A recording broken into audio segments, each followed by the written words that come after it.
Hello, hello. I am wiped out, but I'm here. I'm wiped out, but I'm here. Ask Mongo, October 2024. We got a plethora of questions. I actually cheated and peeked at some of these, so I know that there's some good ones in here. So it ought to be fun. I don't want to waste any time. I want to get right to it. So let's get right into these questions as soon as I boot up the uh the YouTube studio to get right into this thing. So first question right out of the gate is from DMAC, longtime subscriber. Thank you very much, DMAC, for your participation. He says this is IWC related. What do you make of the recent online controversy involving YouTuber Millennial Smart and media personalities from the IWC? If you don't want to address it on the show, I get it. Well, let's talk about this because I was going to make a video about this. I didn't see the initial video that caused all the drama. I just know that I saw his video when he started cussing everybody out. And then I went into the comment section and I saw that absolute certified sawed off dweeb wrestling with, is this wrestling with regret? Isn't that loser that thought he was the son of Jim Cornette or something like that? That absolute goober was like mocking him in the comment section. And I was like, what on earth is going on? So to I went to see if it was on Reddit. I don't know how to use Reddit, so I just went to I went to Twitter, and I found it. And apparently, somebody thought that his statements about putting too much energy into pro wrestling and he wasn't enjoying it, that he should spend more time with his son. Somebody took that as AEW is destroying his family or something. Hating AEW is destroying his family or something like that. And then he started getting mocked by like wrestling bios and that wrestle cringe guy and a bunch of other like there was accounts that was attached to Fightful that was involved with this. I'm just thinking like, what in the hell is going on here? So I was like, all right, look, um, I'm pretty sure he can handle this himself. Of course, I was just like, man, bad faith interpretations of the takes that you have. And like he said it himself, they don't really take into account anything that he's saying. He's making arguments and they're not addressing the argument. They're just basically mocking him. And my second thought outside of what the hell is going on is he has reached the JD from New York level of they're circling the wagon. So that means he's doing something right. You know, he was a little over the target. And so they decided they was going to go after him. While JD from New York, he's powered up. He's level 2 or level 3 of this thing. He's got Tony Khan himself going after him. He's got the wrestlers on the roster going after him. I've been threatened by a couple of wrestlers. I think I told you guys about Joey Mercury threatening me before. But because I made that video about him suing Ring of Honor. That's what that was about. I'm not sure if he deleted his comments or not, but I don't know. I think he might have deleted the threads. But that was interesting. But other than that, I generally like being low key. I figured he can handle himself. I don't want to make it a big thing. He's redoubled his efforts, so instead of letting him take a step back, and he's now doubled down. He's tripling down. So I'm like, all right, go for it. I'm always here to support him if he need it, but I don't think he need it. I looked at his ops and I said, man, these people are soft. And a lot of it is really dumb shit that's not pertaining to anything that he actually said. It's mostly go home and be a family man kind of thing. And I'm like, wow, this is sad. It's really sad, but it's it was. And the crazy thing is, he was gonna walk away. he was gonna walk away, and they pulled him back in. Like that's crazy, bro. Like you was upset that this guy was quote unquote hating on AEW, so he was going to voluntarily walk away, and then you had to go and make jokes about it. So now he's doubling down. Now he's doing he's probably doing more videos now than he did before. What was the point of this? Anyway, my thoughts is, his profile has increased a lot. I'm very happy for him. I know it's got to be kind of stressful that you have some of these larger accounts going after him, but him arguing with like Sean Ross Sapp and all of these guys, it's going to make for great entertaining content, and he gets to expose some people. So if he needs help, he knows to reach out, but I don't think he's going to need help. I think he's going to be fine. All right, so GK Aaron has 5 questions. That's one. What's your favorite obscure comic you read? Well, how obscure are we talking? Because if we're talking just like indie comics, still kind of what's your question? Because you still got you got Seven to Eternity, which is a comic that I read that nobody ever talks about. I love Seven to Eternity. I thought it's pretty good. It's a story of a lone adventurer who is going to kill the God of Whispers before he dies. Because the God of Whispers basically controls the entire plane that they live on or whatever. It's a really entertaining story. I also like Black Science, which is also by Rick Remender. Both of these stories are by Rick Remender, by the way. And that's basically Fantastic Four for adults. A lot of alternate realities and time travel. Not really time travel, but alternate realities and stuff like that, surrounding a family. So that's pretty good. Let's see. So you got those, but I don't know if those are considered obscure, considering those were both put out by the Image, which is like one of the largest distributors in the world. So I don't know if that's obscure enough for you. But I guess, some Image books are very obscure. 2, do you believe in conspiracy theories? And if so, which one do you believe strongly in? I think everybody believes in conspiracy theories, bro.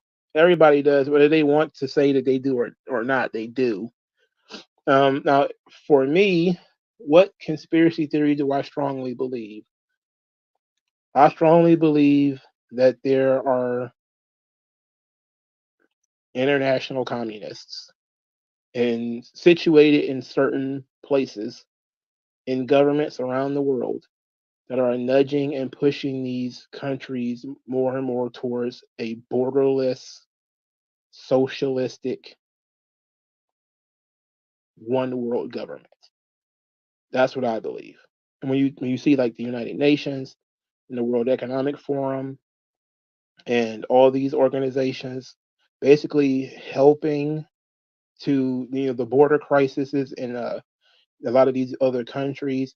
Like, how did it happen all at one time that England, France, Italy, the United States, all are having just large amounts of immigrants at the same time? And they all have the same problem where there's people in the government who are allowing large scale takeovers of immigrants, whether you have just an innumerate number of Africans in Ireland all of a sudden.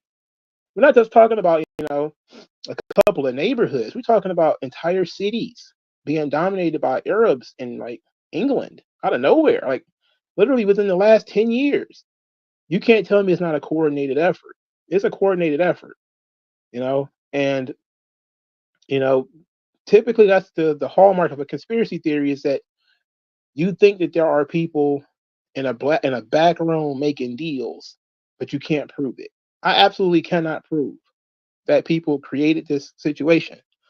But I'm telling you, it's what's going on. For me, it's the Cloward Piven thing writ large. It's exactly what they wanted to do, but they're doing it globally. They're going to overwhelm all of these social safety nets in all of these different countries, and they're going to collapse them. And they're not going to allow you to get rid of the social safety net. What they're going to do is make you expand it more and more and more until pretty much every country is going to look the same or be the same. The only difference might be is that, if the Arabs end up taking over like England, they're going to institute Sharia law. That's going to be a very different situation. It's not, it might be communistic, but it's going to be Muslim communism.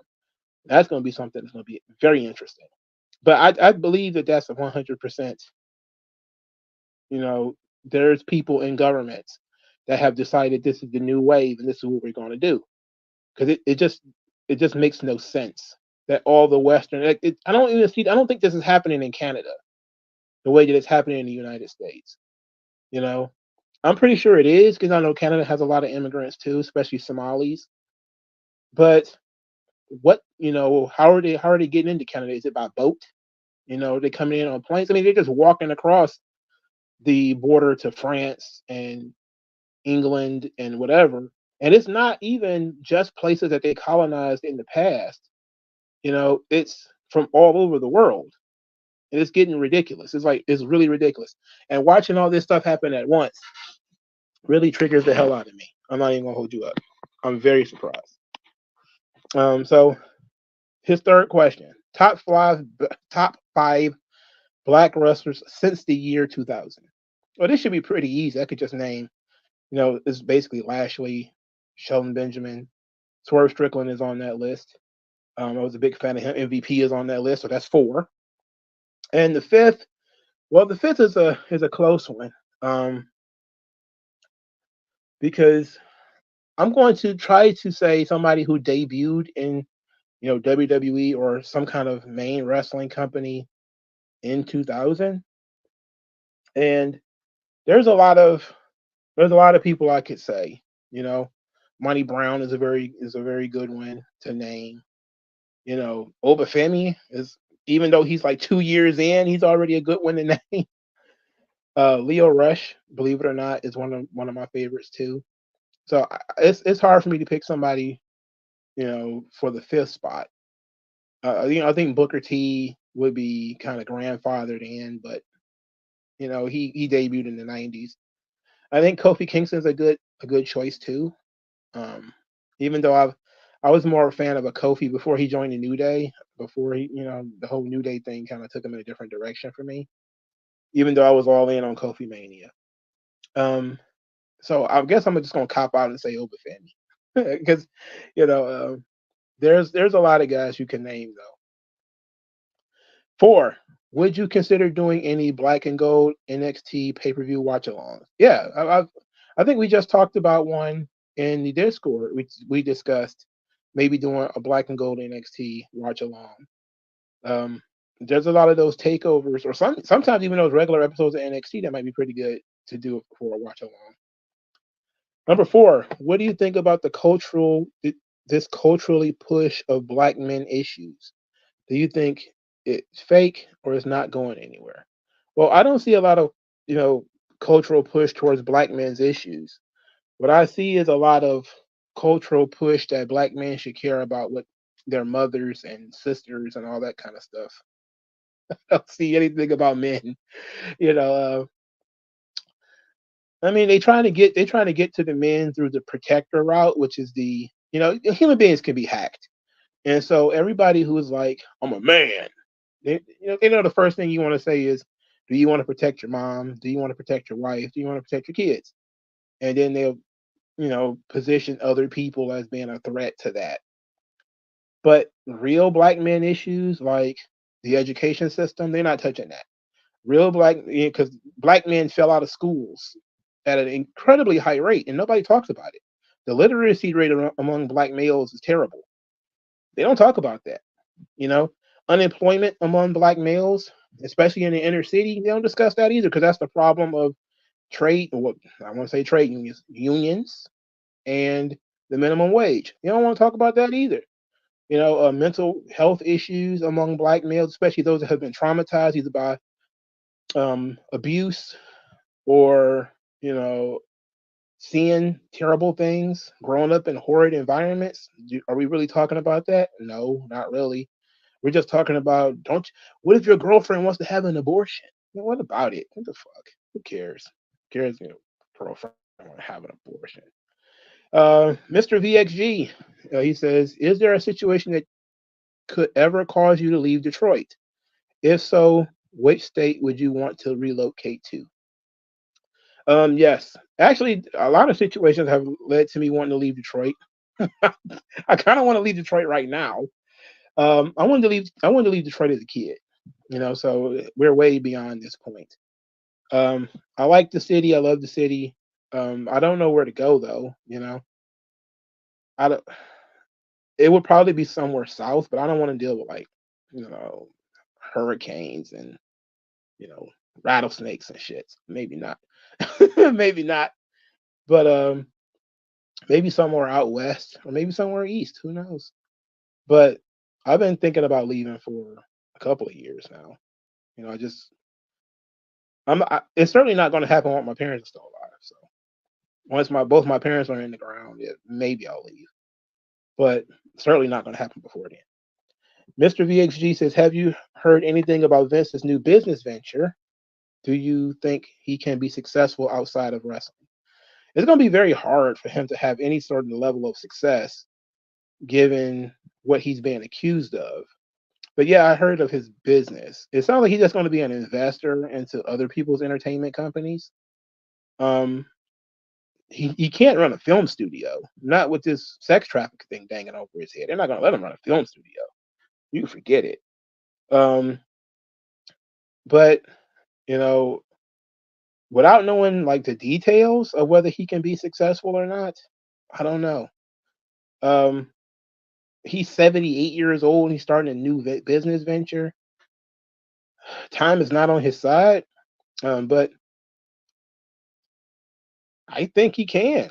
If he learned stuff about television and movies, which he's done both, not to any great success, but he's done both.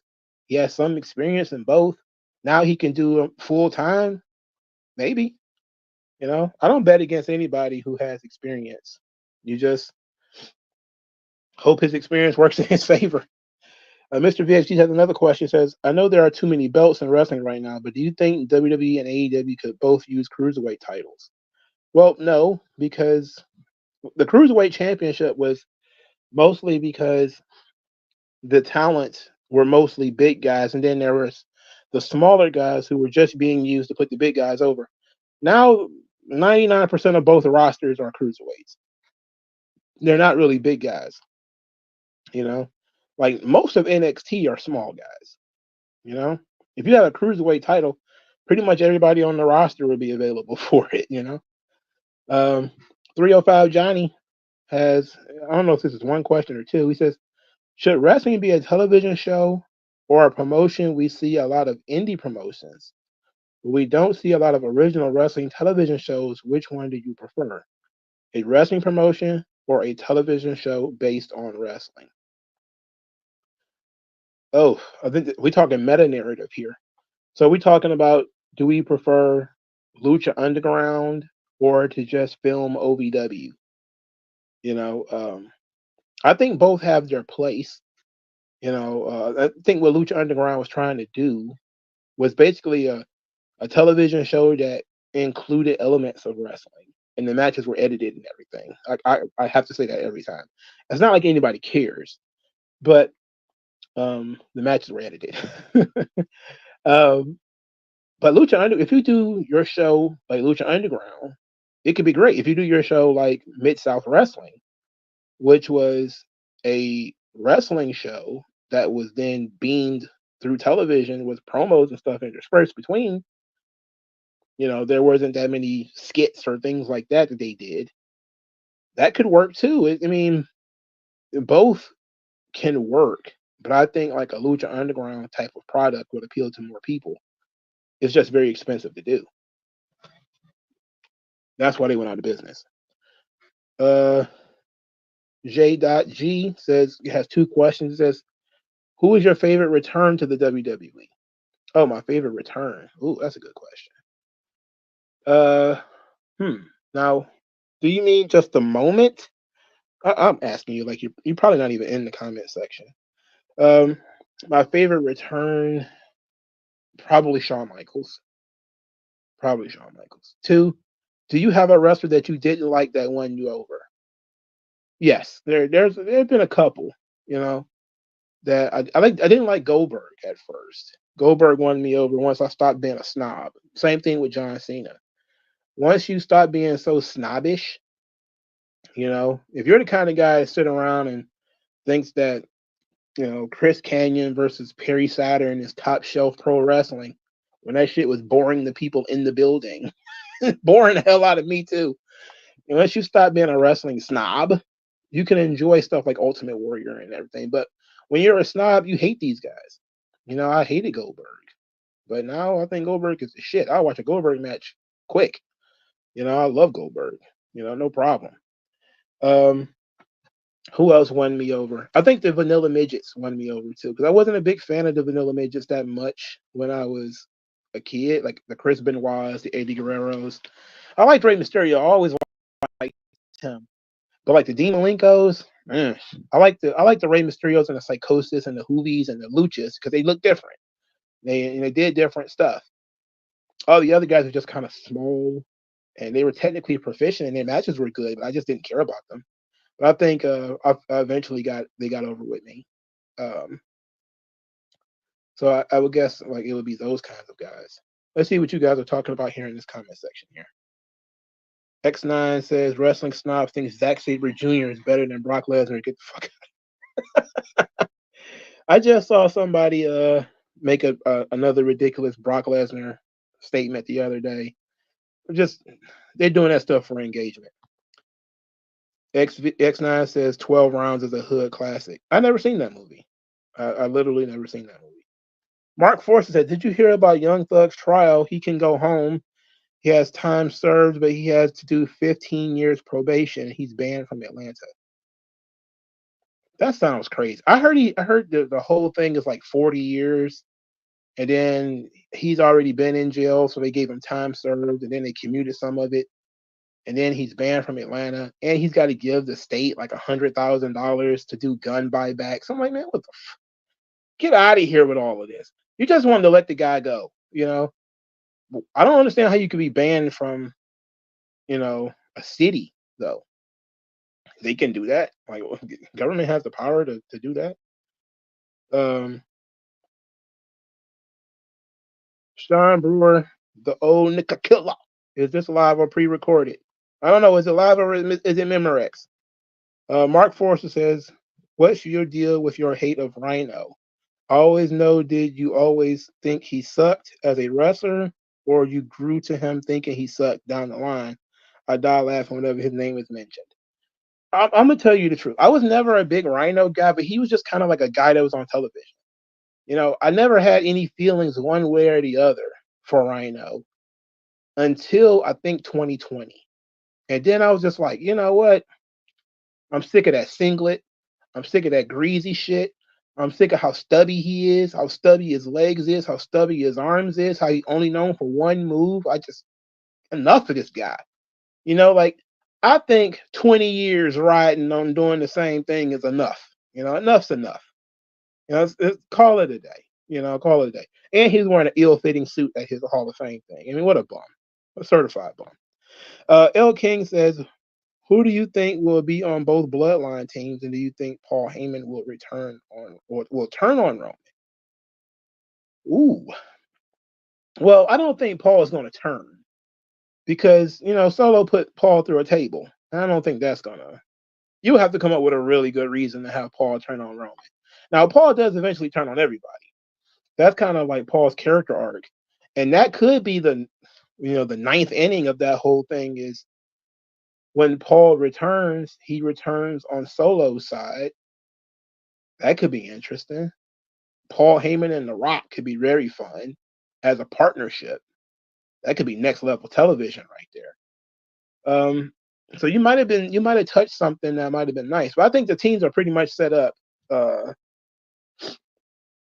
as it's going to be Sami Zayn, the Usos, and Roman versus the Tongans, Jacob Fatu, and Solo Sikoa. Now, I do believe that the Tongans have a brother who is supposedly under WWE contract, and he hasn't shown up yet, Hikuleo. And so I'm pretty sure he's going to come in too, just to give him the numeric advantage. So, but I don't know about The Rock. That would be interesting. Sean Brewer says, would you be mad if the higher power that was leading Mox was TK to get his revenge on the Elite? I would laugh my ass off because Tony Khan does not have the charisma, the personality, or the character to make that work. He just make it awkward. He just make it super awkward. AJ3 says there's another organization that's a counter to the union called Brick. Brick. That sounds familiar, but I don't remember what it was about. He says I have 90 seconds. He says, is it because immigrants would work for less? It's not just that immigrants work for less. It's also that when it comes to immigrants, you can replace your current population with a more compliant and appreciative population. While, like here in the United States, we have all of these rights that, we're taught as children is ours that come from God. And you bring these people who've never had those rights before, and they think that these rights come from the government. So if you can get a large group of people to say, okay, we'll get rid of, let's say, the First Amendment, because, in Islam, there is no First Amendment. You cannot blaspheme. They'll, fucking kill you for that. So they have no cultural usage for the First Amendment. If you bring a bunch of people from some country that don't really understand why we need guns, or some other kind of right, people who mostly don't understand that the government should not have the ability to shutter your business. This is why bringing in people in large numbers at one time, because you can't assimilate them. Part of being acculturated to the United States is learning the laws and learning why things happen. So when you have a bunch of Cuban immigrants who come here legally, they learn their rights.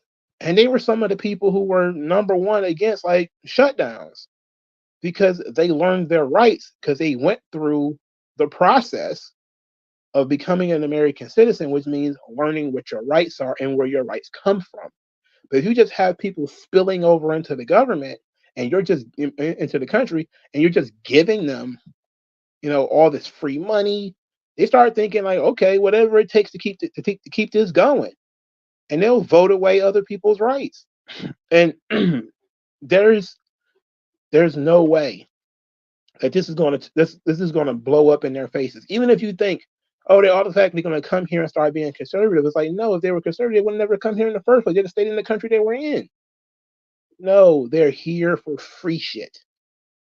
The fact that they can work for less, it's like working for less is just working, period. But why can't we have those jobs? Well, we can't have those jobs because we have what's called a minimum wage. And that's a whole new kettle of fish. We're not going to get into that, because people don't like when I start talking about you can only pay immigrants less because there's literally a law saying that you kind of have to.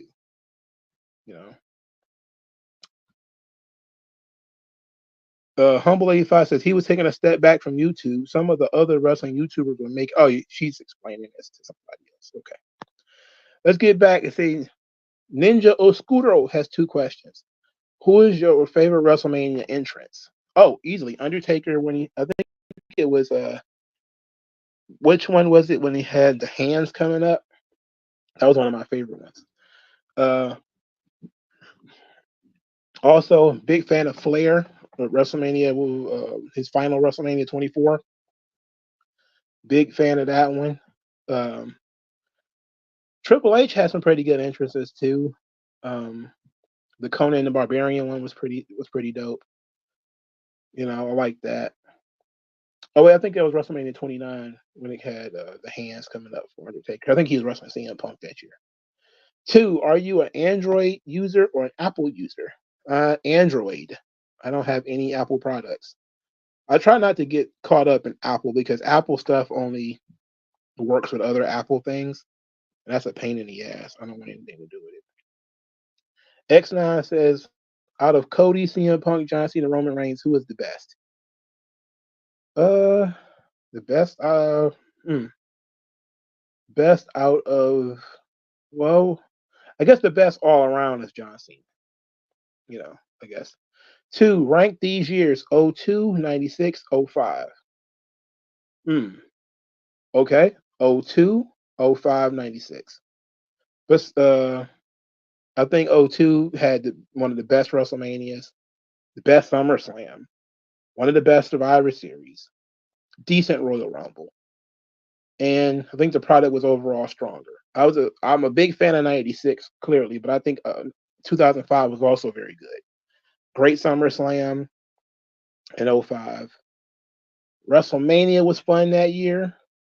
Survivor Series, Rumble was great though. Rumble was fun. Three, besides wrestling, any other sports you watch? Well, I do like mixed martial arts, so I do watch a little bit of that. I'm not a hardcore mixed martial arts fan though.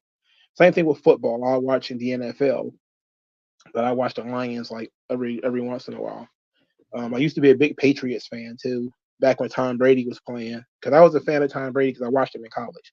So I just kind of followed his entire career up until a certain point where he started getting busted for cheating every week. So I was like, okay, never mind. Four, why would anyone want to be friends with Plumber Mox? Well, they want to keep their drains clean, I guess. Mitch Colburn has two questions. One, most underrated wrestler of the '80s WWF. Oh, this is a good question because it could easily be Don Morocco, who nobody talks about. Almost nobody talks about Don Morocco, and he fucking rules. All right, he's very good. You also you could also say Rick Martel. He was there for a short time, and he was one of the better wrestlers of the '80s. Um, Not a lot of appreciation for Greg the Hammer Valentine because he's kind of over the hill, even in the mid to late '80s. But so that's three. Um, oof. Uh, hmm, I'm trying to think of some more. Uh, Don Morocco is easily number one for me, though. I felt like his run could have went a little bit longer. It's like Vince when he came in, he didn't really see much in Don Morocco. I guess you could say Bob Orton too, even though Bob Orton main event at WrestleMania. It's always considered like Roddy Piper main event WrestleMania. It's not really considered that Bob Orton never did anything. Um, but he was great. Ace Bob Orton. When he was hanging out with uh Adrian Adonis and he's wearing the pink hat, that was great. That was really funny shit. That happened in the later '80s. His second question is WWE blowing their load too early on Jacob versus Braun? Don't get me wrong, it's going to be great, but I have saved it for when they were both firmly established as main eventers, as that is a money feud. I don't think they're going to do it. I think they're just going to tease it. They may tease it again at the Royal Rumble, but I don't think they're going to do it. Both of them are heels, so there's no need to do it right now. And then they're on separate shows. Black Saiyan 97. He has three questions. One, where do you rank each Dragon Ball series so far between the OG series, Z, GT, Super, and Daima? Okay, we're 3 episodes into Daima, so it's not entirely fair. But let's get into it. Z obviously number one, which starts with the Saiyan saga through Majin Buu. Number two, clearly Dragon Ball, the original Dragon Ball. It's a little crude with the humor, but overall, I love the adventures. Um, Goku's characterization there is great. Now we get a little shaky at this point because I wasn't a huge fan of Super, but I'm almost not a huge fan of GT. I think Daima has to go last because nothing happened yet. Like the pacing on that show has been brutal. Um, but GT is terrible. Like GT is like literally not good Dragon Ball. So it's a tie between GT and Daima. At least Super has Zamasu and a Tournament of Power. The first, no, I don't know, maybe they did those stupid movies in Super, and I didn't, and the copy saga and all that dumb shit. They did a lot of dumb shit in Super. There's a lot of stupid stuff. But the strong stuff when it was later on in the series, and it was good. I want to give Diamond more time. 3, he says, were you a Pokemon, Yu-Gi-Oh, or Digimon guy? This is a good question because the answer is easily Pokemon. Big fan of Pokemon. Now, I like the Digimon games. I played the Digimon games. I never played Yu-Gi-Oh. And I never played any of the games and didn't have any of the cards. I had Pokemon cards and I had the Pokemon games for Game Boy. And I also had them for Nintendo 64. I had that Pokemon game where you put the Game Boy game into the 64 cartridge and then put that into the 64. Oh my God. We burnt that. I thought we burnt that bitch out. I was a huge fan of Pokemon. But as things happen, you kind of grow out of things. Koshan Art has 9 questions. Oh Lord. 1, what are your thoughts on SummerSlam being 2 nights next year? I don't see why it needs to be 2 nights. We don't need 2 night SummerSlams, really. 2, do you think without Timeless Tony Storm, Mariah May's women's title reign has been subpar at best? Yeah, you could thank Tony Khan booking for that. 3, were you ever a fan of the Motor City Machine Guns and TNA back then, and your thoughts on them being in WWE? No, they were the other half of the match that broke my brain, which is with them and Generation Me. I got over my hatred of the Motor City Machine Guns, but I was not really a fan. And they're both tiny, so I'm not really a huge fan of either one of those guys. But them being in WWE is tremendous for them. Great work for them. They managed to stick around long enough, especially Chris Sabin with all those damn injuries he's had. He probably was never going to make it. He certainly was never going to make it while Vince was there. So, good on him. 4, would you love to see Cody Rhodes as a heel in the future to freshen up his character? Sure. I don't see why Cody can't be a heel. I don't think he wants to be one, though. 5, thoughts on Raw Roulette back in the Ruthless Aggression early PG era? I don't remember much about the Raw Roulettes. I remember the wheel, though, but I don't remember anything special happening because of Raw Roulette.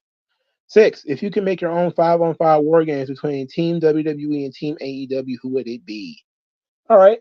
I guess we're using current roster. So 5 guys from AEW. I would choose Kenny Omega if he can go. I would choose Jay White. I would choose Swerve Strickland. I would choose I'm trying not to say Lashley. I'm trying not to say Lashley. I can sneak him in there because he just signed the contract. But Miro, he's still under contract, and I like him. And I like Malachi Black. Who knows? He might not show up for work that day, though. So maybe not Will Hobbs. Let's go Will Hobbs. And 5 WWE guys, I'm not going to say like Roman Reigns or anything like that. So I'll say Cody for the storyline of Cody and Omega. Gunther.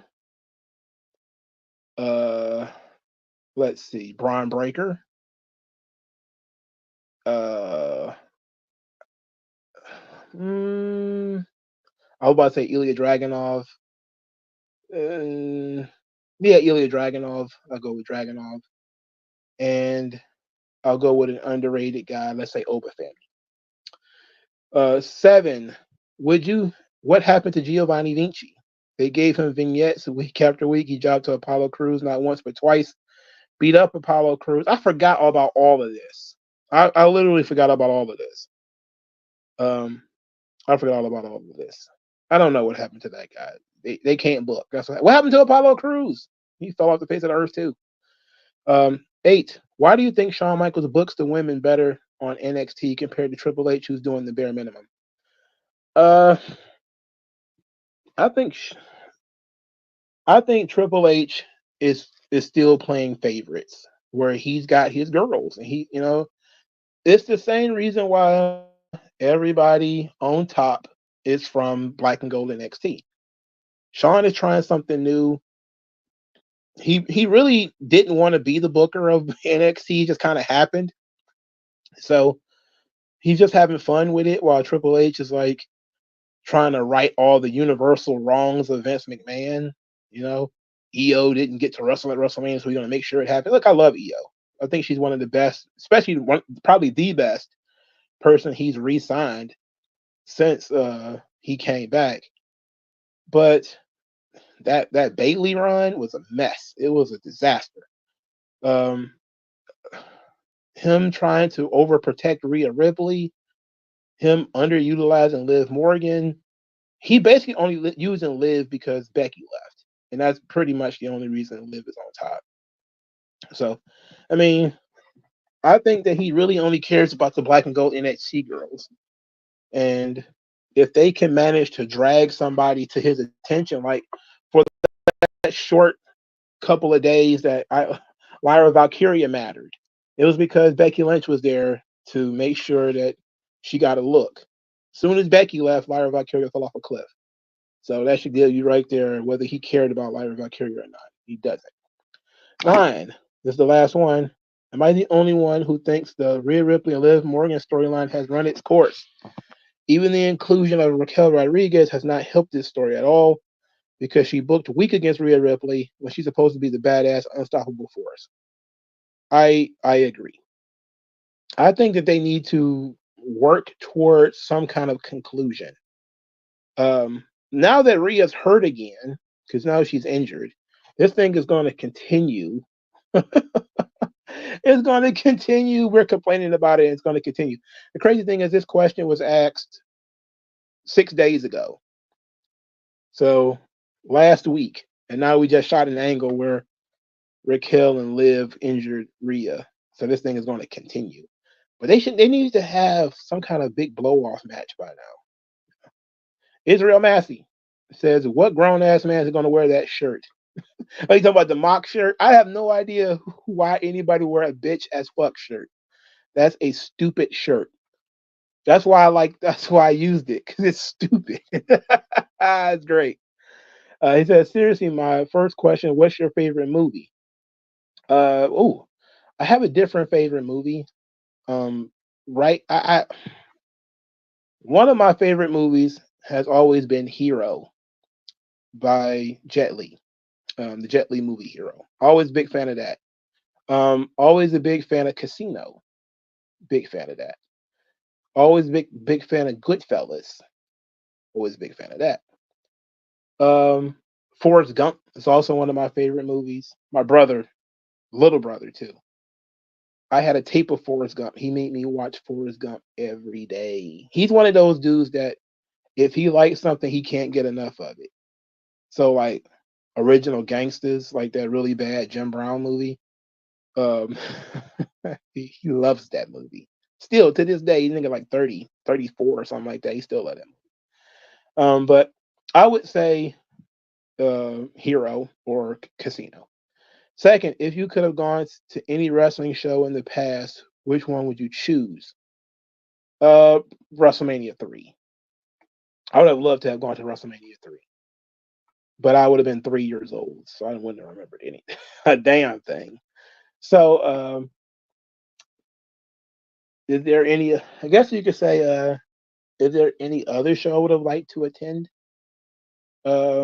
I don't really like the idea of flying, or I would say like SummerSlam 92, which probably would have been lit to be in the building.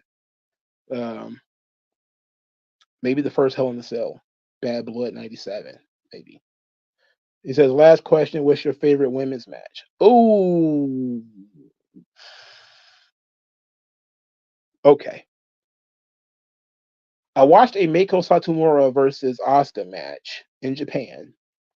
There was no commentary, but they were beating drums.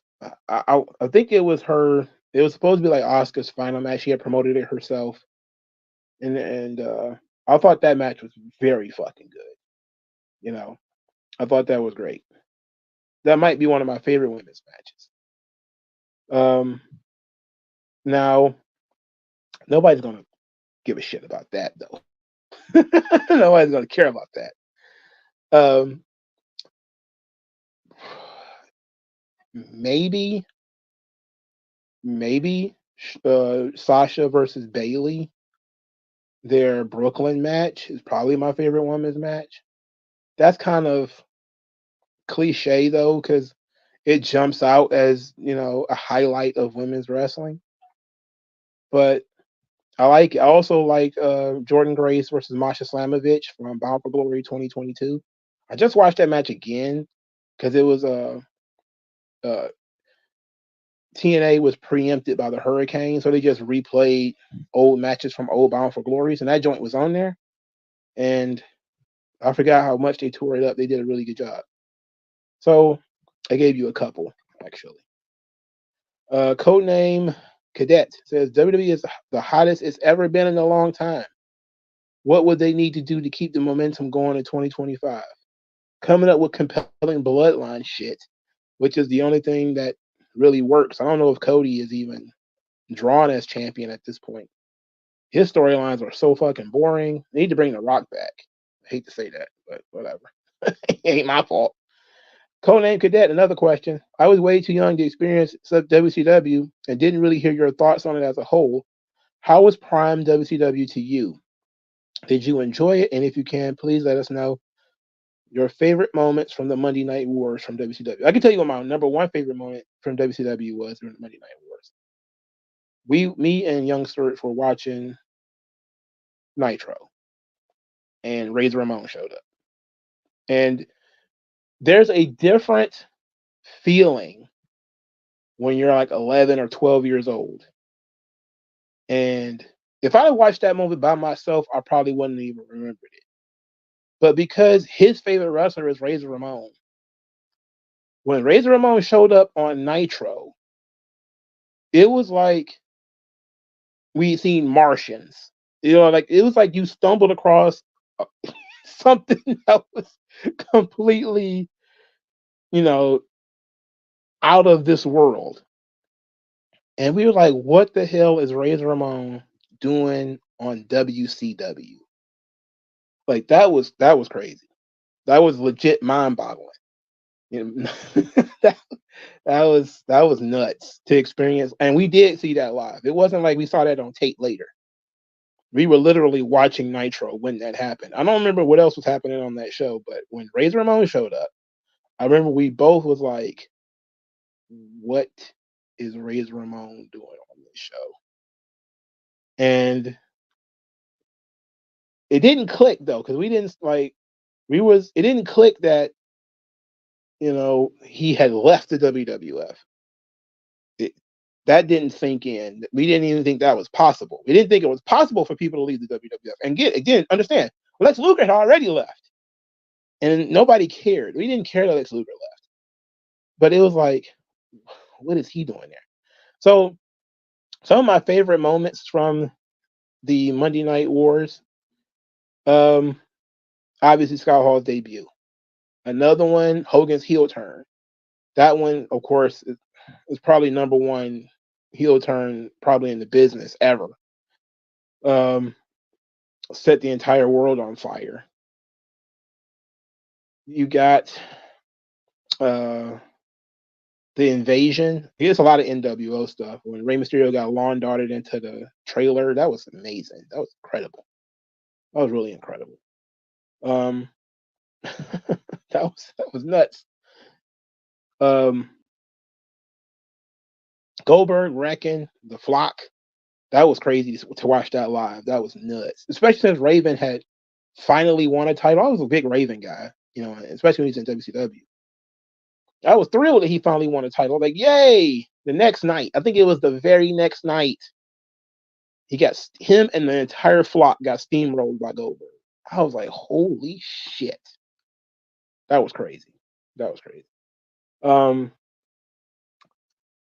What else? Of course, Goldberg beating Hogan. I don't think I watched that one live though. I don't think I watched that live.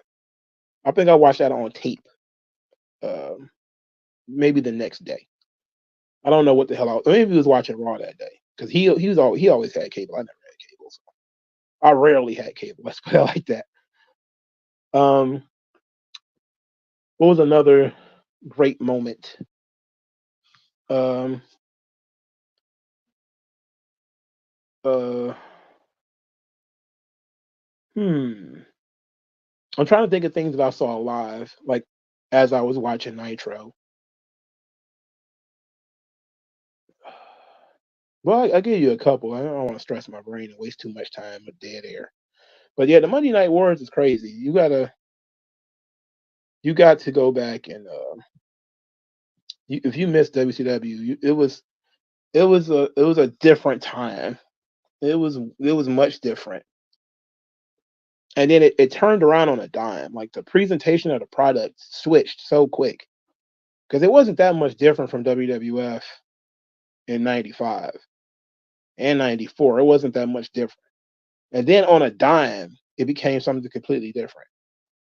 And and WWF started getting rougher around that time too, because that's when you started having the Mankind Undertaker stuff, which predates Stone Cold Steve Austin winning King of the Ring, and those dudes were going ham. Like I saw Undertaker beat Mankind with a pallet. I thought that was crazy. I was like, these dudes are going at it. Like these guys are nuts. I think he broke a 2x4 over his head or some old shit. I was like, oh my god, oh my god.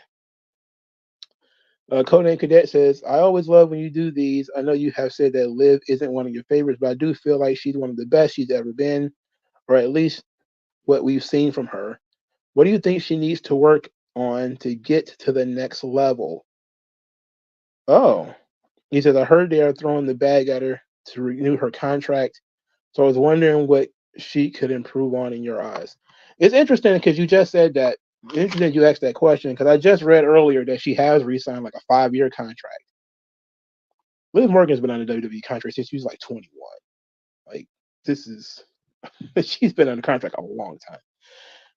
I think if she could be more natural in her personality, that could take her a long way. The in-ring stuff is she's just not athletic. It's not going to work out. So, but she can make it work if she's willing to take bumps. She doesn't have to do moves though. Don't try to get an expansive move set and then end up botching a bunch of shit. Just take bumps. Be the same thing happened with Dominic. Dominic trimmed his move set down to pretty much he takes bumps and he sneak attacks people. That's pretty much it. He doesn't really have too many offensive moves. Liv Morgan, she just do the same thing. She's just not born with the athletic gifts that other women are. She's never going to be Charlotte, but she's got a personality and she's got charisma.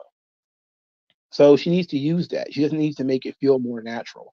Right now, it still feels like she's acting and not good, you know. But it might just be a case of pretty girl, no personality, which is like Anna Jay, like that's an Anna Jay problem. But I don't know. There's something there with Liv Morgan. I just feel like she's acting too much. She's overacting.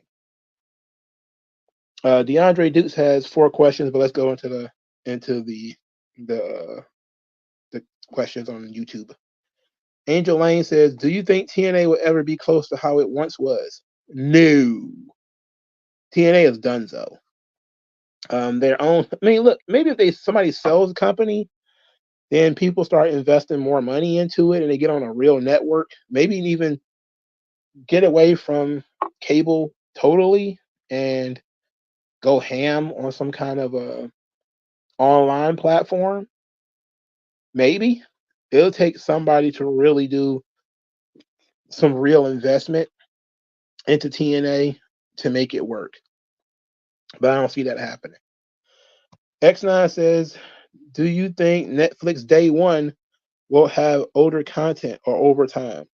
I think it's going to be overtime because I don't think their contract with Peacock is up yet. M Studios, when do you think the honeymoon period of the Triple H era ended? For me, I think it ended after WrestleMania 40. Well, I think for a lot of people, it's still going on. For me, I definitely think it was Royal Rumble. I was like, okay. When I saw Bayley win the Royal Rumble, I was like, all right. I threw my hands up. Look, it's not. I love Auntie Pam, but she's a role player, and you have to understand that the winning of the Royal Rumble is not for role players. She easily became like an Alberto Del Rio level Royal Rumble winner at that point for me. And I love Bayley, and it's a shame I have to say that. But you talk about somebody who won the Royal Rumble, and you're like, why? You know, like that's Bayley. She's like Sheamus. Matter of fact, yeah, Sheamus, not Alberto Del Rio. Alberto Del Rio was like question marks over everybody's head because it's like, okay, why Vince loves this guy so much? I didn't hate Del Rio, but I was kind of like, what? But Sheamus, I was like, oh, I guess, you know, but I would rather somebody else, but I guess that's kind of how I was when Bayley won. Coach on Art, who was your celebrity crush as a kid? That's a good question. That's a good question. Who was my celebrity crush as a kid? It was Nia Long. Then when I grew up, I grew up a little bit and it was Sanaa Lathan. But Nia Long, yes. Yes. And to a degree with Jada Pinkett as well. Because Jada Pinkett used to be super fine. Before we found out that she was an absolute demon, she was super fine. You know, you're talking about in the early '90s when I would have been like 10 or 11. She was one of the most. Her and Halle Berry and Nia Long were some of the finest women to ever walk the earth. You know, oh my God. Prince Ali, what's your favorite Pixar movie? I could just say Toy Story and just let it go because I think Toy Story is easy. Um, The Incredibles would probably be up there too. I love The Incredibles. Big fan of The Incredibles. O'Shea Wells, do you think Shawn Michaels could have done well in the 2010s had he not retired? I don't think Shawn retired because he was winding down. I think he just had enough of it. I think Shawn could have still had great matches until maybe 2019. He probably could have gave you 5 or 10 more years, you know, especially if you'd have did tag matches or something like that to lower the bumps he had to take. But you know, I think that tag team match they had with Undertaker and Kane and all them was bad because everybody was washed. You know, and it wasn't just that they were washed; is that they weren't even wrestling full time at that point. It was just kind of like none of them were. It just dragged them out. They knocked the dust balls off and went out there and had a bad match. Pokemon Stadium, yes, that's what it was called. Mark Forces, what do you think of The Rock's rise after SummerSlam and how quickly he got over as a babyface? Before the double turn, early '98, he was IC champ. By the end of the year, he's WWE champ. Well, they did a good job when he was a heel the first time. You know, when he turned heel and they did the whole thing with The Rock and The Rock says and all that kind of stuff. It was working. It was cooking. Um, he. It seemed like everything was going to work out. At the same time, it was clear, especially in retrospect, that something had to happen because he was not going to surpass Steve Austin as the top babyface. And Steve Austin needed an opponent for WrestleMania. And at that point in time, they didn't have anybody. He was wrestling. Steve Austin had already wrestled Undertaker, and Shawn's gone, and Undertaker's gone, and he had already wrestled him, and he's going into matches into September or whatever with Undertaker and Kane, so that he has no WrestleMania opponent. So they really made a smart decision to take their number 2 babyface and turn him heel. So now he's the number 1 heel. You know, that was really smart. And I think it worked out, especially how they executed it by utilizing the fact that the crowd hated The Rock before, and now they're all on his jock. That was, and of course, Mick Foley being there to be sympathetic was great too. So I think they did a really good job. And it seemed like The Rock was also Vince insisting on this guy being a top star. And I'm I'm pretty sure if Vince would have had his way, he probably would have just went with The Rock and not Steve Austin in the first place, because he wanted The Rock to get over, and it took him 2 years to get him over, and he finally got there, but he knew he wasn't going to surpass Steve Austin, and he was a heel at this point too, and now everybody's got to boost up Steve. So, but that it was smart. It was incredibly smart. I think they fumbled a lot at that time, especially with Steve Austin being unbeatable. And let's not go into that. But they did a good job with The Rock at that time. It was smart. Will Dave says, "Have you ever played NBA Hang Time?" I don't remember. I honestly don't remember. Lowkey 07 says, "Dragon Ball GT's ending gave the series a solid ending. There was nothing super about Super. Well, Zamasu was super. Unfortunately, I didn't like the end of that arc. Just like I didn't like the end of the Tournament of Power arc.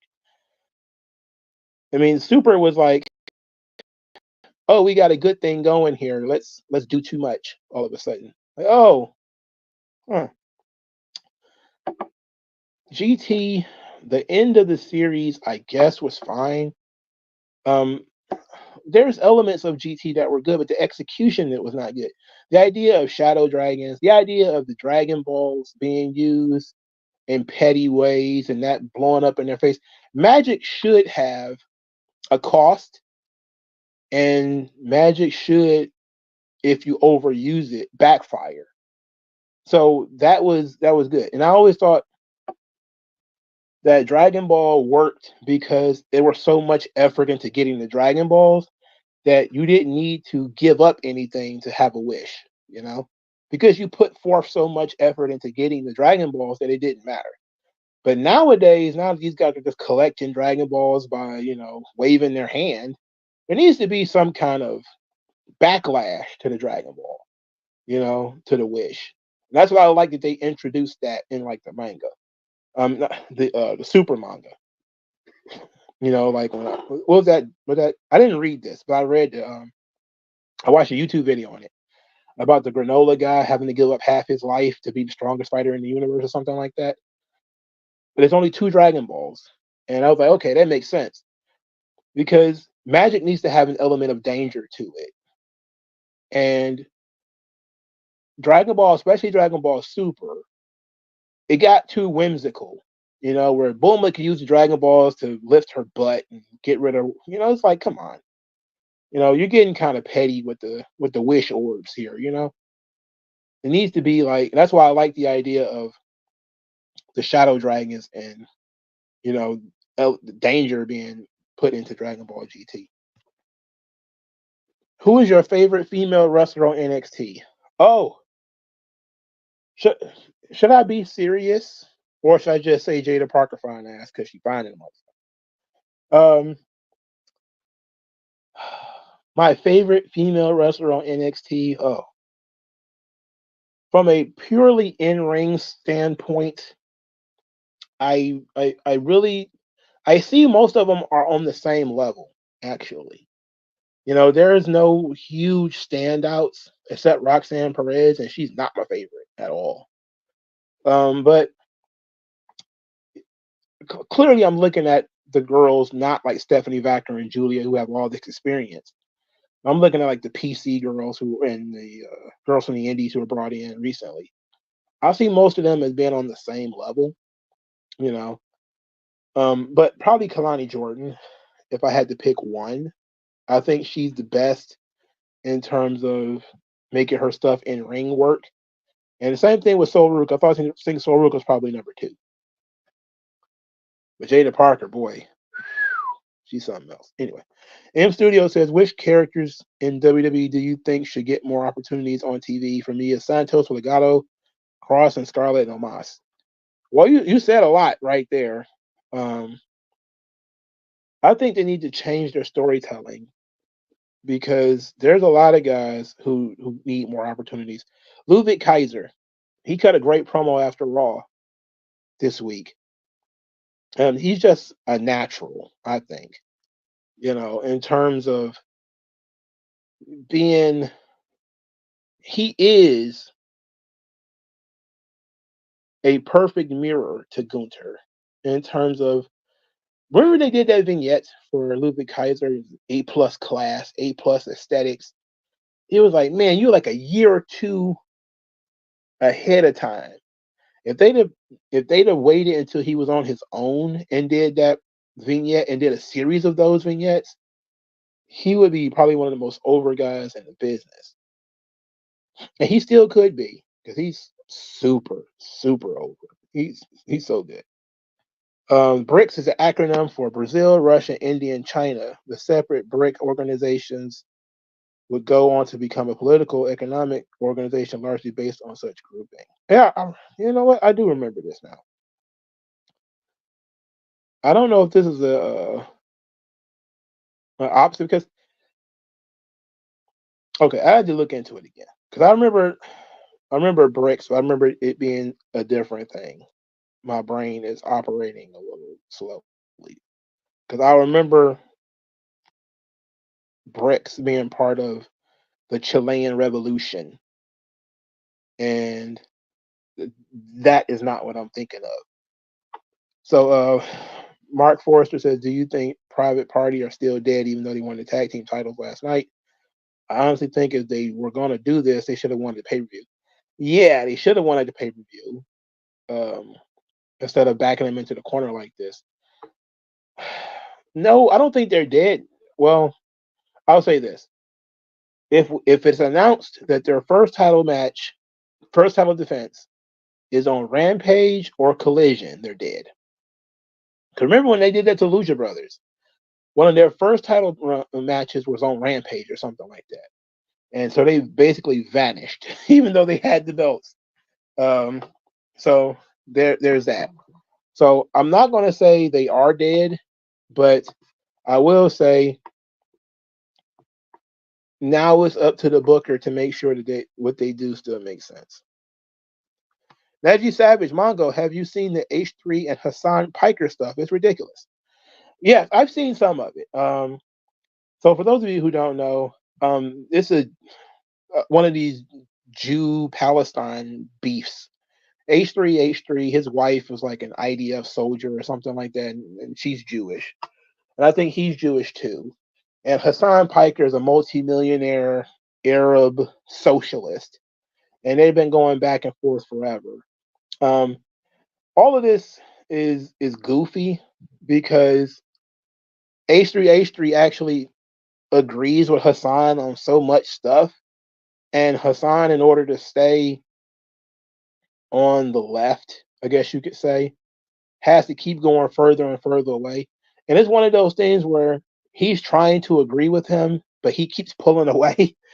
Oh, yeah, I agree with you that, and Hassan will just go further and further away in order to continue the schism. It's like, I don't understand these people. What they're doing is stupid. What they're doing is stupid. And Hassan's a psycho anyway, and everybody knows that. He has a financial incentive to be as crazy as he wants to be. There's never going to be any kind of backlash towards anything that he says. Ultimately, he may step out of line, and his audience will, quote unquote, eat the rich. But again, as long as he's willing to go further and further to the left, it doesn't matter because it's all just him streaming anyway. So none of it matters in the real world. While H3, his wife had to deal with this stuff in the real world.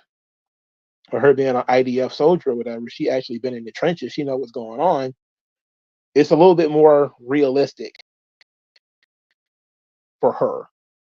Just because Hassan is brown doesn't know he knows what the fuck he's talking about. Half the time, most of these socialists are uninformed anyway.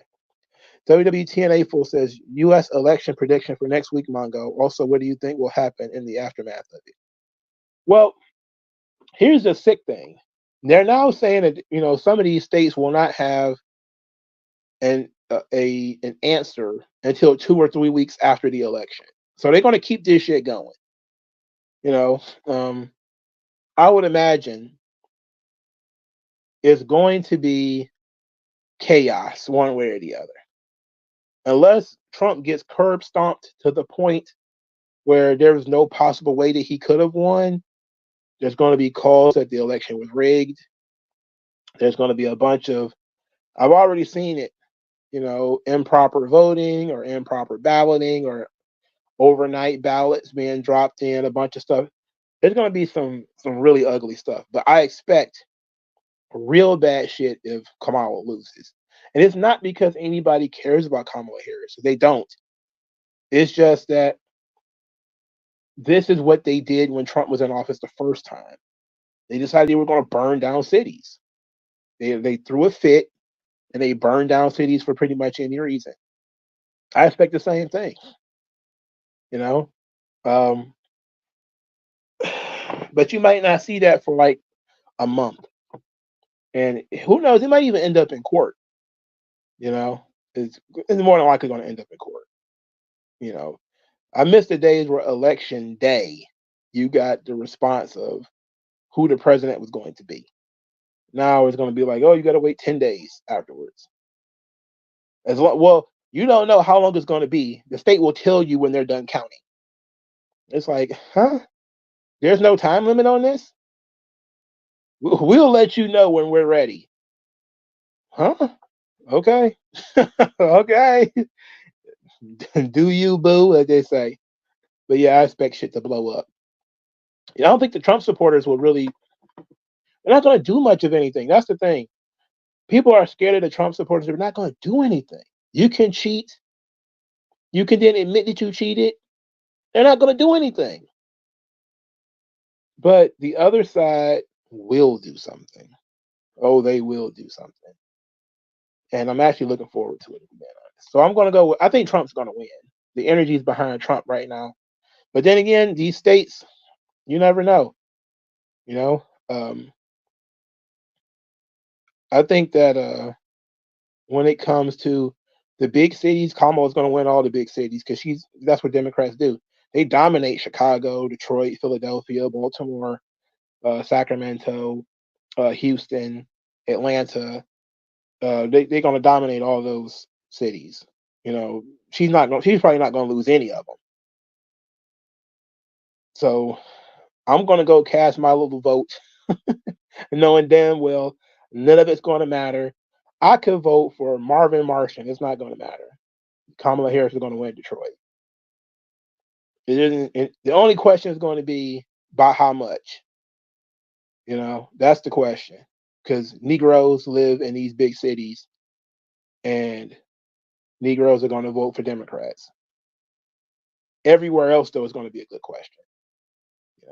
And since a lot of these states are starting to say, oh, our most populous cities are the only cities that matter, you may see some kind of legal chicanery where you find out later on that you got this like you hear about this interstate compact where they're all going to agree to go by the popular vote. But basically that means that whoever wins Chicago wins all of Illinois, even if everybody outside of Chicago votes against them.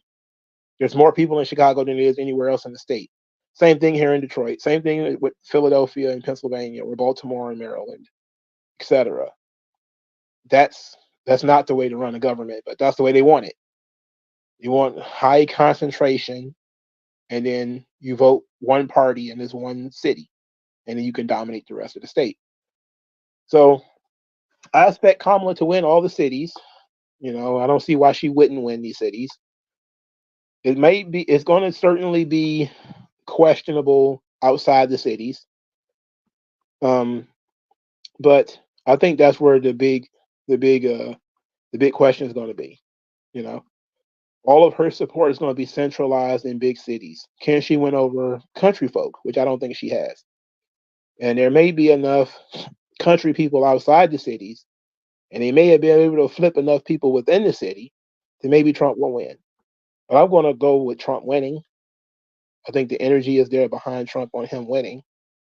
And then there's going to be like an explosion of political violence afterwards. Him and PCO need to retire. I guess you mean Rhino. I absolutely agree. Sick of Chris Jericho in pockets. Low Key 07s, do you think guys like Trick and Oba family would benefit if Trips would send them to a tour to Japan, like Noah, for example? I can see Oba doing well over there. I think Oba would do great. I think Trick Williams, he probably could use it to learn something. Yes, I think they could both would benefit. I think Oba might fuck around, go over there, and become the new Bob Sapp, and that's he ain't gonna want to come back. He ain't gonna want to come back at all. Um, let's get back into the YouTube studio. You got 4 questions from DeAndre Dukes. He says, one, read any good comics lately? I actually gotta get my comic book haul tomorrow. It's YumaCon weekend, so I'm probably gonna go and get a bunch of shit and be reading stuff. But I go pick up my manga and everything that I got in my box tomorrow. Then I'm gonna do YumaCon on Saturday, probably after Crown Jewel. I'm gonna do it after Crown Jewel, and then so I'm gonna have a lot of stuff. But did I read anything good? Well, yes, the Teenage Mutant Ninja Turtles is actually pretty good right now. The Jason Aaron stuff. Don't quote me that it's going to be good forever, but I like the Raphael issue that he did. I like the Michelangelo issue that he did. I like the Mutant Nation stuff that they did too. Whereas like Raphael is searching for, I forget who he's searching for. I lost my, but Casey Jones is a member of the Foot Clan. He's working with Karai. That's fun. Kaya is an independent comic I've been trying to get everybody to read. Nobody pays attention to me when I'm talking about it. It's good. What else? I read Pulp by Ed Phillips and Ed Brubaker and Sean Phillips. Ugh, it's it's a graphic novel. It's tremendous. I think it won an Eisner, but I'm just now reading it like last month or something. So I thought that was pretty good. It's called Pulp, Pulp. What else?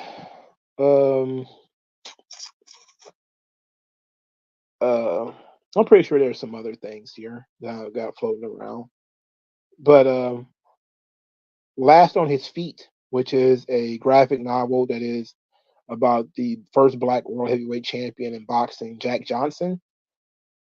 It's tremendous. That's probably one of my favorite comics of the year, no doubt. 2, what's your favorite Pokemon? Ooh, when I played Pokemon, my favorite Pokemon was probably Charmeleon, I think. He's had the Charizards, everything was very cool. It's like a giant dragon, so it was pretty damn cool. I was also quite partial to Squirtles. They reminded me of TMNT. 3, top 5 WrestleMania main eventers. Main eventers. Savage, Michaels, Hitman, Undertaker, Hogan. 4, your predictions for wrestling in 2025. Well, WWE is going off Netflix. Going on to Netflix. So there's going to start being a bunch of discourse about Netflix views and where WWE lands on the Netflix views and how many people who have access to Netflix end up watching Monday Night Raw. Is that information even going to be available? If so, there's going to be people doing math in their head about what percentage of the Netflix audience is going to watch Monday Night Raw. I think somebody big is going to leave, like AEW. Now I don't know who will it be, but I think somebody's going to leave that company. And I think somebody's going to leave WWE too. People who have stagnant in their or who are stagnant in their careers, they're going to look to go back and forth. Somebody who's not a solid situation. There was talk about Kevin Owens, but now they're talking like Kevin Owens is going to stay. So it might be somebody else. It's hard to. I think WrestleMania is going to make a lot of money. Hopefully, TNA makes more money next year. Hopefully they do better. 305 Johnny says, "Did you get to see the full interview with RZA Islam clip I sent you last week? What did you think?" I don't think I watched the entire. I watched the clip that you sent. I don't think I watched the full interview though. Generally speaking, he's correct in terms of you need to look at the funders, and that's who the politicians listen to. But you also got to take into account that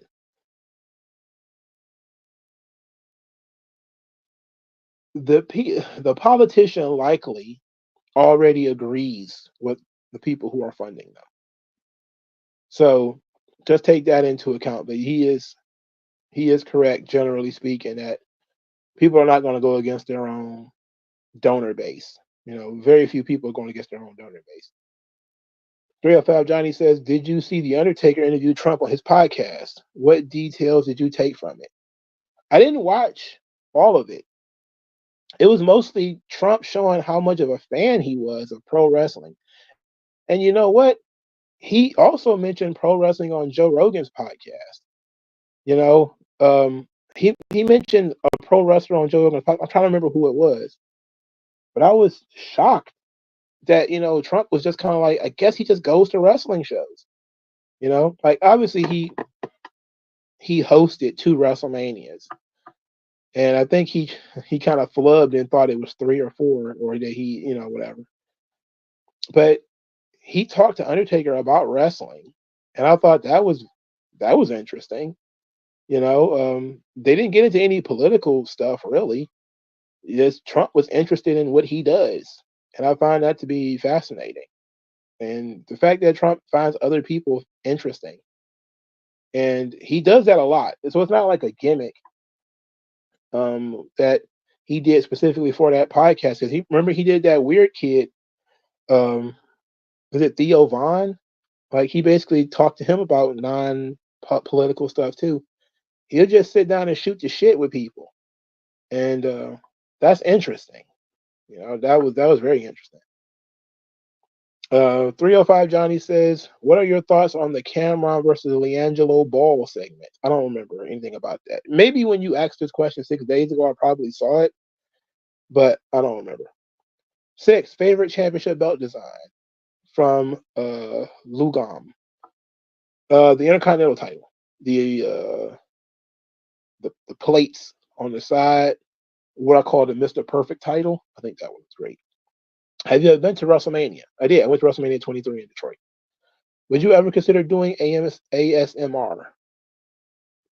That's kind of gross. I don't know. No, I don't think so.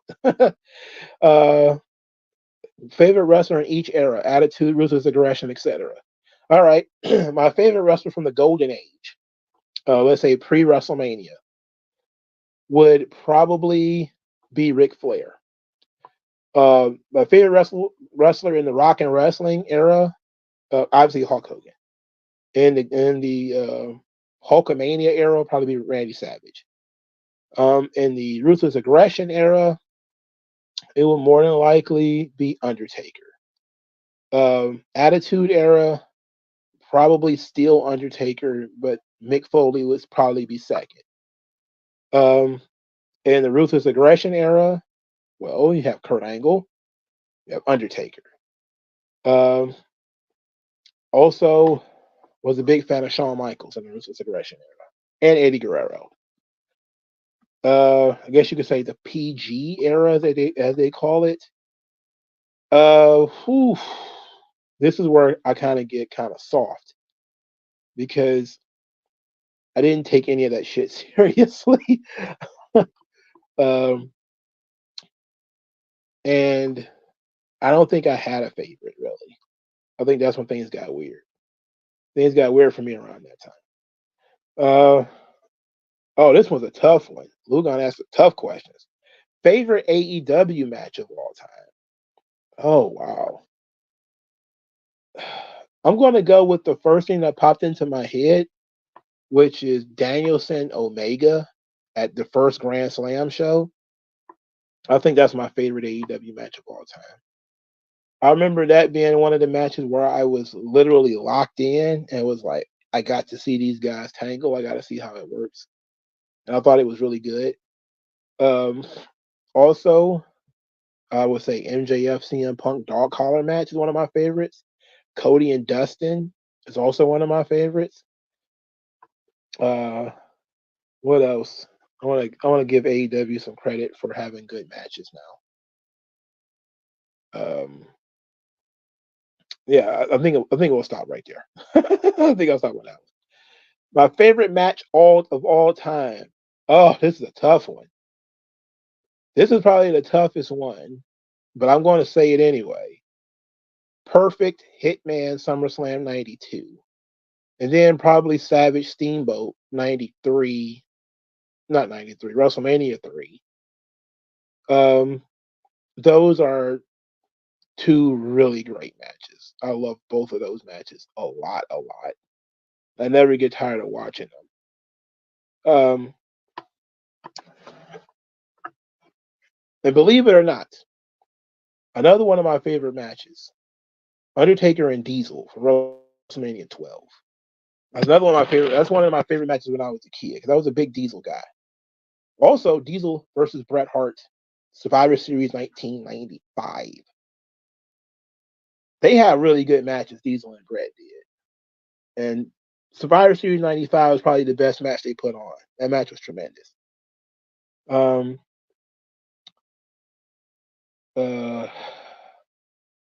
Also was a big fan of Sting and Vader. I'm trying to remember which one I'm thinking of because they had so many. Not their strap match though. I think it might have been the match where Sting won the match by power slam. that match was pretty fun. I like the Sting Vader match. I love their back and forth. I also like the Vader Foley. I was just watching Halloween Havoc. What was that, 93? Where Vader and Foley was the main event, Texas Death Match. That was crazy too. So I have a lot of favorite matches, and a lot of them are different guys. Why won't you do a face reveal? It's interesting enough, but the reason why I don't do a face reveal is because to me, it's important that I have some level of anonymity. You never know who stumbles across these videos. You never know who will hear some of the wild shit that I say. And my voice is pretty, if you know me, you probably know my voice, but I try to use different inflections and different things like that. So, I don't talk that often, like at work and stuff. But that I do consider that. Yeah, I think that everybody needs to have some level of a private life. I want to be like a luchador that wears a mask in public. Like, that's the kind of person I would be. That's the kind of person I feel like. We got one more question from the studio, which is a Lispers Anonymous, and then 5 other questions. We'll get to that. This is the last one. Let's see what you guys are saying in the comment section. Travis says, "Where does the end of an era match rank as greatest matches of all time?" I don't really rank it that high. Undertaker and Triple H, it was okay. It was a good match. I don't really rank it as like one of the greatest matches of all time. I don't really think about that. Low-key 07, Trump isn't doing well with the female voter. That's going to hurt him. Yeah, but he was never going to do well with the female voters anyway. And that's how it's set up. He was never going to do well with females, not just because of the abortion thing, but because he didn't do well with females last time. One of the major attacks that the Democrats does on Republicans is making them sound gross or weird or anything like that that turns off the middle class white woman. And the abortion thing had already turned Trump off. I mean, Trump is already off the rails right there. But women being able to vote with their emotions rather than with logical reasoning, there was even people saying, feminists, nobody will know how, don't tell your husband how you vote, and it's like, why do you want people for everything with them is about tearing the family apart, even though it's politics. It shouldn't matter that much. But this idea of we should be catering to women. It's like, man, I ain't too many women proving that they should be catered to as a voting block. You know, it's like if the major issue is not, hey, my baby's milk is too expensive. Instead, it's why don't I get to kill my babies? It's like, okay, well, look, we have different values, and your values just don't align with mine. Coach on R says, Mongo, are you gonna do crown jewel predictions for tomorrow? Yes, I'm going to do crown jewel predictions. Absolutely. SmackDown is taped. I don't know what happened, and I didn't read the results. But but knowing that it's taped, I know nothing really happened on the show. So except for maybe the complete formation of the original Bloodline. WG Field says apparently a Chinese student voted in Michigan, and his vote will still count. Yeah, that's the kind of shit that they do. They do that shit all the time. M Studio says, do you think there's a lot of anti-heroes in wrestling? I think there's a lot of copycats. People thought that, Stone Cold Steve Austin, it worked, so I'm going to do that too, and not knowing why it worked. You got to figure out why these things work. And Steve Austin wasn't really an anti-hero though. West LA General, do you think NXT will get back to the NXT Women's Tag Belts? I do. I think eventually they're going to work their way back to it. And simply put, the women in NXT are going to need something because they're cooking with all their belts. And I don't think they ever should have got rid of them in the first place. I do think they're going to get back to it. Coach on Art, what are some of your favorite horror movies that you enjoy? I don't like horror movies. I do like The Purge. So does The Purge count as a horror movie? Because I can do that. I can say The Purge. Other than that, I find horror movies to be quite generic, especially slashers.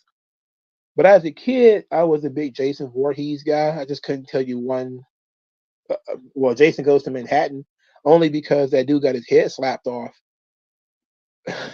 which was a monumental moment of my childhood of watching that black dude box Jason Voorhees on that roof and got his head smacked off. That was great. But other than that, I really don't watch horror films. I don't get a kick out of them, really. I think I watched some of the Saw movies too. I didn't really like them, I like monsters and shit, so I'm really like enjoying like Supernatural and stuff like that. But like I like the Penny Dreadful TV show. Like I like Underworld and horror, vampires and werewolves and shit. But I don't get into horror movies really. I don't know why. I just never liked them. Mark Forces. Oh, he already asked me about this, so I already answered that question. All right, let's get into the WG Fields. Humble 85 says, what is your favorite Halloween candy? I love chocolate bars. Matter of fact,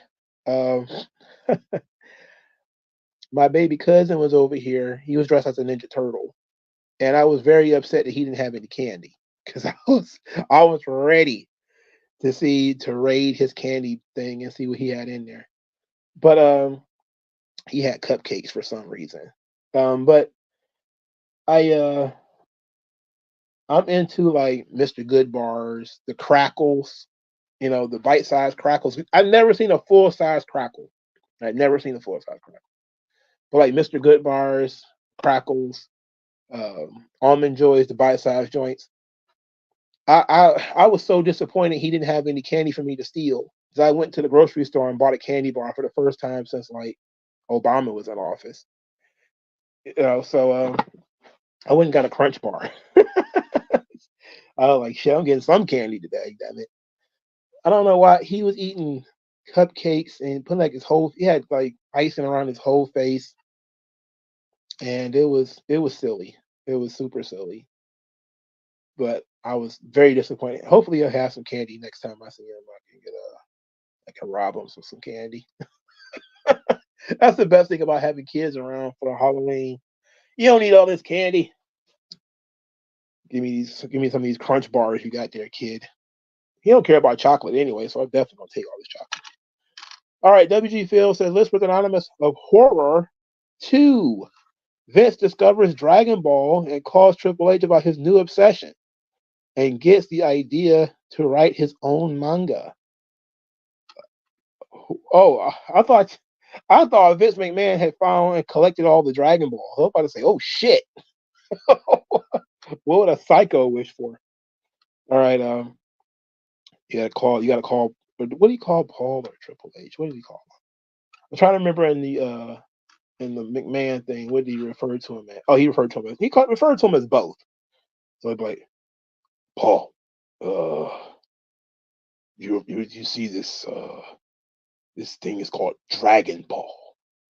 Yeah, the wish works. I saw that. It was very entertaining, muscly guys. They're huge. Triple H, I got an idea.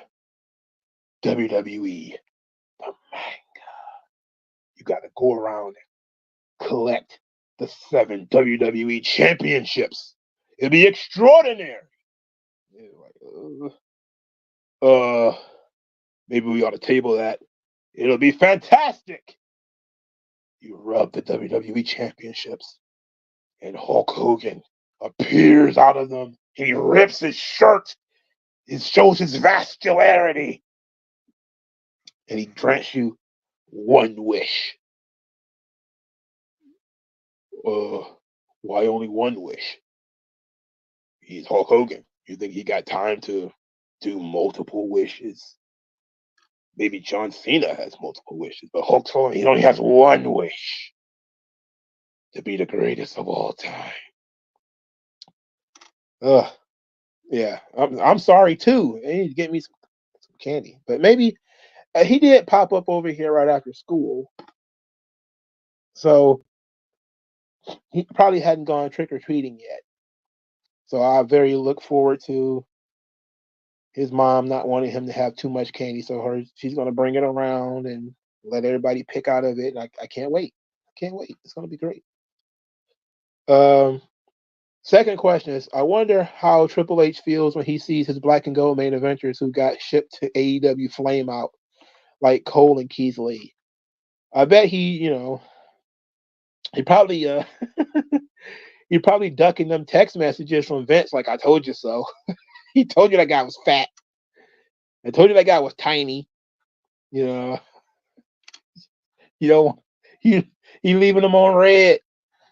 3, any advice if Trump loses? I don't think my wallet can handle 8 years of Kamala. Bro, the only thing you got to do, look, it's going to be tough.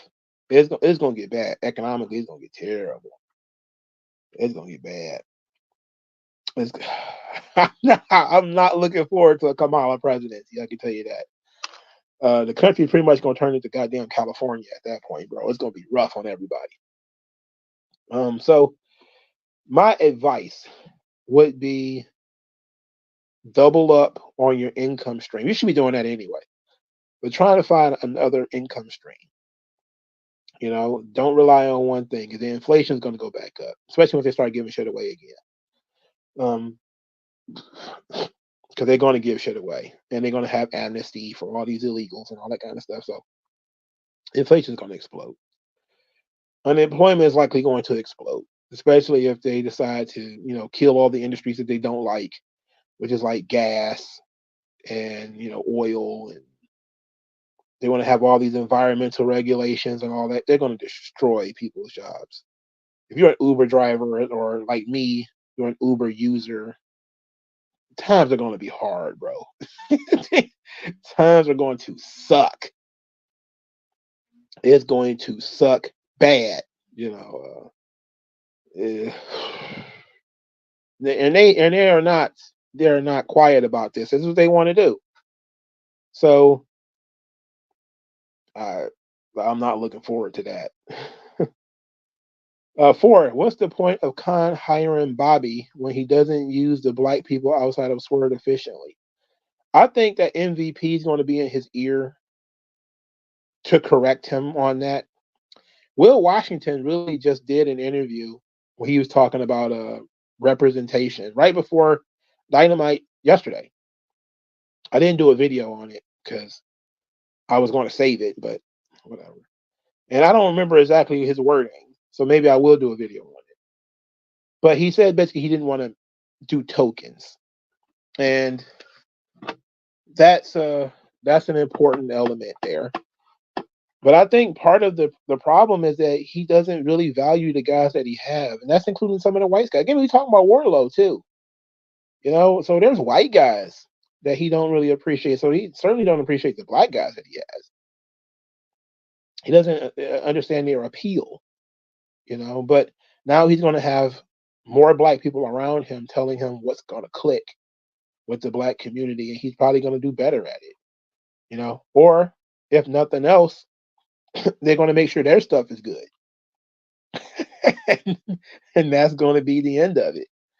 If they get some level of creative control, they can at least make their shit good. And that's it. 5, why are women so obsessed with killing children?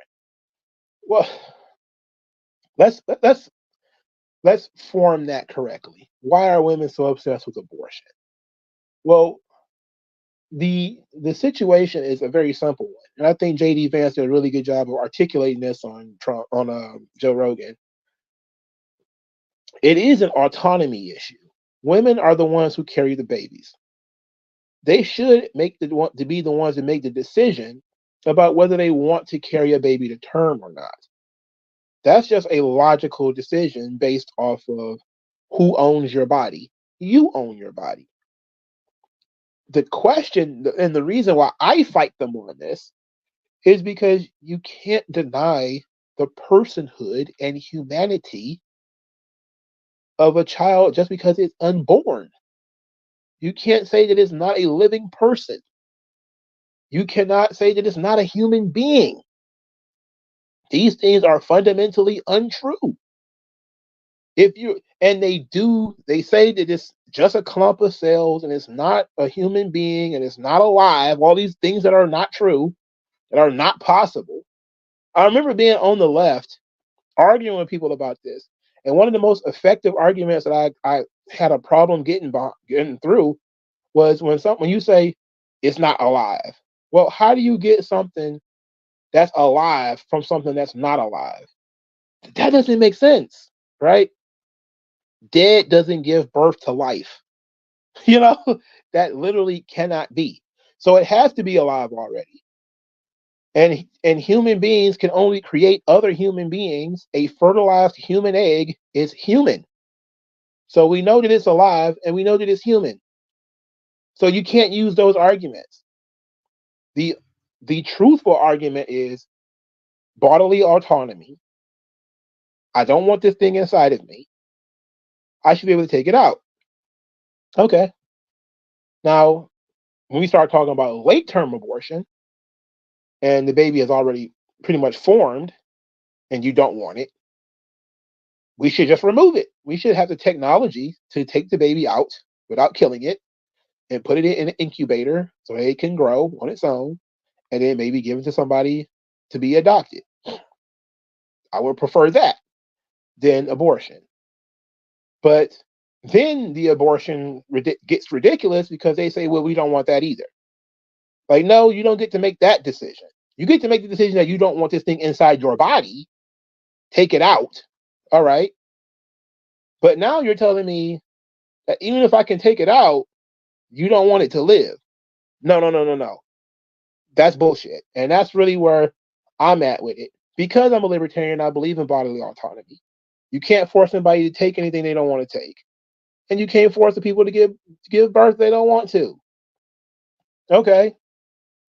But if you decide 6 months in that you don't want the baby anymore, I don't think you should be able to kill it. Just let the doctor cut it on out, and he should be forced to, by law, keep the baby alive. Because the baby is technically, at that point, one of his patients. I mean, it is what it is. So I understand the bodily autonomy argument, and It's the one issue that they have that is 100% correct. And I don't. There's no real argument to be made about women's bodily autonomy. It's a fact. Only women can get pregnant. Only women can give birth. But we should not just let that be willy nilly. You can kill people just because. We should have a cutoff limit where once it's at this certain point, it's viable outside the womb, or at least through machines we can keep it alive. Nourish it as best we can. I would prefer to do that and maybe we don't have that kind of technology yet. But the idea that we're cutting babies up and sucking them out with vacuums and all that kind of shit, man, that makes me want to put a bullet in somebody. So no, I'm not down for that. But they're obsessed with it because it's the only thing that they have had control over. And for a long time, women have really only had control over children. They don't really have that much control over men. And this is why when women are abusive, they're mostly abusive towards children, because people tend to abuse people that are in their care. So when a woman really was in an abusive situation, she's being beat up usually by her husband or boyfriend or something like that, because she relies on him for protection, and for him to take care of her, and he could be abusive in that way. That's where the term abuse comes from. That somebody trusts you and you can turn around and physically assault them, or something like that. But women did that stuff to children all the time. So while we talk about abortion, we need to be talking about female abuse towards children, because a lot of that trauma I was talking about before when it comes to black boys, and a lot of that stuff is in the home. Mama beating them with stuff, cussing them out, making them feel like shit throughout his entire childhood. You know, um, Stuff that's psychologically damaging that people don't think is damaging, like her cycling through different boyfriends. You know, the boyfriends either not caring, which can be psychologically damaging, or what's worse is you become attached to one of the boyfriends and then he goes away. They break up or something like that and he leaves. So we definitely need to take those kinds of things into account when we talk about abuse, that we never do. We never talk about women abusing men or children, and we should be talking about both. Big Armada says, my favorite argument is when they say abortion is better than the foster care system, as if unaliving the baby is better than the chance they may not go to a good home. Yeah, look, the foster care system is not good. I mean, it's not. I worked in a foster care before. It's not good, especially for boys. It's not good. But you have opportunities, and those shouldn't be taken away from you just because nobody sees the value in an 11-year-old boy. And that's unfortunate, but it's true. Once you're over a certain age as a male, people don't really see that much of a value in you anymore. But I certainly don't think that unaliving you is the right decision. You just gotta you start off behind the 8 ball, son. You gotta do better. Humble 85 says some women hang on to bitterness and resentment that leads to abusive behaviors. Yeah, and some of them don't even recognize what they're doing as abuse, believe it or not. You know, and that comes from the parents not being properly educated in what is traumatic towards children. Breaking bonds that the child has is traumatic, but typically what ends up happening is nobody ever makes that one-to-one note right there. Like there's a lot of people who grew up with their dads in the house and then the family breaks up and they may know that it was their mom's fault that the family broke up, but they live with their mom and they love their mom. They don't want to blame her, so they'll go out of their own way to blame dad, or they'll blame society, or they'll blame somebody else. Like, no, it's your mom. She's a bitch. I mean, it is what it is. Sometimes women do incredible amounts of damage to children without thinking about it.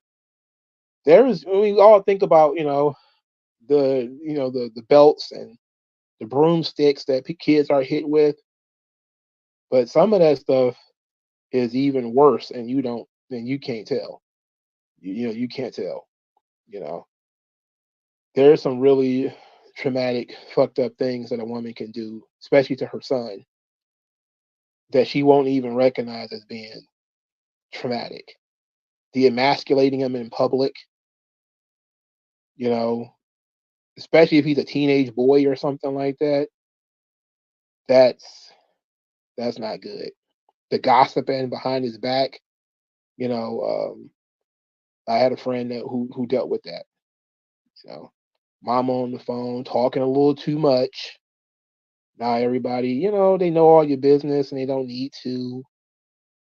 Oh, that's not abuse. I'm just talking on the phone. Like, not being able to keep your fucking mouth closed is troublesome, ruining his reputation. That kind of stuff is hard for boys. It's very tough to get over. And they don't think that's not abusive. Gossiping about your son is no different than if his girlfriend is gossiping about him, talking shit about him behind his back. It's somebody that he trusts spreading terrible shit, even if it's, oh, I'm only talking to the people in church. I'm only going to talk to the girls I work with. Oh, they ain't thinking about you. It's not the point. These people don't think about this kind of stuff. That is damaging to your psychology, that you cannot trust your mom with information. And people don't think that that's abusive. They don't know what relational aggression is. Your mom engaging in mean girl behavior. It's one thing if it's a girl you never met. It's still bad. It's a completely different thing when your mama's doing it. It's not just that she's doing hottie shit, long fingernails and wigs and, cycling boyfriends around. But if you're like 12 or 13 years old and she's talking shit about you, oh my God. You don't have no idea how damaging that could be.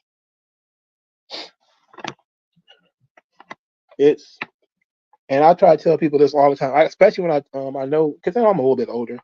I know women who have children, and I say, like, keep the stories about your kids cute. They did something silly, they did something funny, you know, but don't tell me that your son can't read and he's dumb or that. Don't tell me no shit like that. I don't want to hear that, because he might hear that shit, and I don't want you poisoning me with that negativity. You know, you never know what your kids are hearing. You never know. And then why would you want to put that in the universe anyway? Like, you don't want to do that. People do it all the time though, and they don't think nothing about it. I tell you, when I learned about relational aggression, that flipped my whole concept about women, because they think that boys punching you in the mouth is the worst thing that can happen. It's not. The worst thing that can happen is there are an entire group of people who hate your guts and you don't know why. They're treating you wrong. They're laughing at you behind your back, talking about you on Facebook or whatever, and you have no idea. And then maybe you stumble across that shit and you figure out, oh, this shit's been going on for months. That's crazy. You don't want that. Teenage boys are having it rough. And now they're breaking out cameras all over the place too to embarrass these kids. They're about to find out how much embarrassing children, like giving them terrible haircuts on purpose. No longer is it just about, their friend group. Now you're embarrassing them in front of the world, giving them really bad haircuts on purpose. Like that kind of stuff is like, nah, man, you got to take that shit into account. That shit's abuse. You know, anything that, you know, especially since as a kid, you don't know how to put that shit into words. Again, I work with kids. I worked with kids for 8 months, thereabouts. You hear a lot of crazy shit, you know, and people talk about the normal stuff about, You just like your daddy. That stuff sucks. But it's not as bad as some of the more personal shit that your mama didn't told them that she didn't need to tell them. That was supposed to be in confidence, and it wasn't kept in confidence. And now, even if it's just her friends laughing at you or whatever, it's not good for you. Humble 85, this is why I do not believe in disciplined children on social media. Yeah, I don't think so either. I think all that stuff needs to be kept inside the home, and it needs to be kept fairly normal. I don't think giving your son a joke haircut and making him walk through school looking like an idiot is good for him. Having your kid be ridiculed on purpose it's not good for him. It's embarrassing. Why are people obsessed with humiliating their own children? Humiliation is, look, people would understand if it happened to women. If it happened a lot to women, people would understand how bad humiliation can be. But we allow teenage boys to get humiliated all the time. We allow women, especially mothers, to humiliate their sons all the time. If they were going to humiliate their daughters, wasn't it T.I. that went after one of his daughters for saying she better stay a virgin or something like that? Like, how many people jumped to that girl's side and was like, "Don't you say that? You shouldn't be acting like that." When he hemmed up his son for playing gangster, nobody said he was wrong. Humiliated the boy in public. Nobody said he was wrong. When he did it to his daughter, there was an entire internet thing about how he needs to mind his own business. He needs to get out of here, leave her alone. When he embarrassed his son, though, it was, oh, he's trying to save his son's life. You're right. Nah, hell no. Don't do none of that shit in public. Now, he may not have known he was being recorded, when he confronted his son. But don't do that shit in public. Don't humiliate your kids in public. For starters, it's low class. You need to teach your kids that there are things that are between just you and them. There's things between us. I'm gonna sit your ass in here in this room. We're gonna talk about it. That's why I was glad about my dad. My dad didn't get too public with anything. He pulled you into his study, and you sit there while he's watching Star Trek, and we go through the motions. There was never like some in public shit. It's always behind closed doors. I think that's the appropriate way to do it. All that yelling in the street stuff that I see women doing. I see men doing it too, to a degree, but not nearly as much. That stuff's humiliating. Don't do that. Don't do it to your boyfriends. People understand when it's the boyfriend. If people understand you emasculating your boyfriend or emasculating your husband, people recognize that stuff. They don't recognize it when it's the son. Especially if he's a kid. They don't think that, oh, he'll get over it. He's only 7. You don't know what's going to stick with that kid. Just don't do it. Ghost297 says that how these old ladies end up in the home with no one visiting their asses. It's also how they end up with sons who are in jail. Because the son don't want to go home. And he don't want to tell his mom he needs anything. Because his mom's going to go around and tell all her church friends, yeah, LaShawn is broke again. How is that nigga working? He ain't got no money. He just stopped spending his money on all them girls or whatever. Just all that shit. You don't want that. You don't want that. And people do that shit all the time. They put all your business on Facebook. When my mama got on Facebook, I got off Facebook. And she acts like, why didn't you have me as a friend on Facebook? Like, what? So you could be looking at every single picture I post? Are you kidding me? You want me to get the fuck out of here, old lady? No. I didn't have none of my aunties, cousins, nothing. Nobody that's going to call you on the phone and start asking you a bunch of fucking questions about what I'm doing or why. No. No.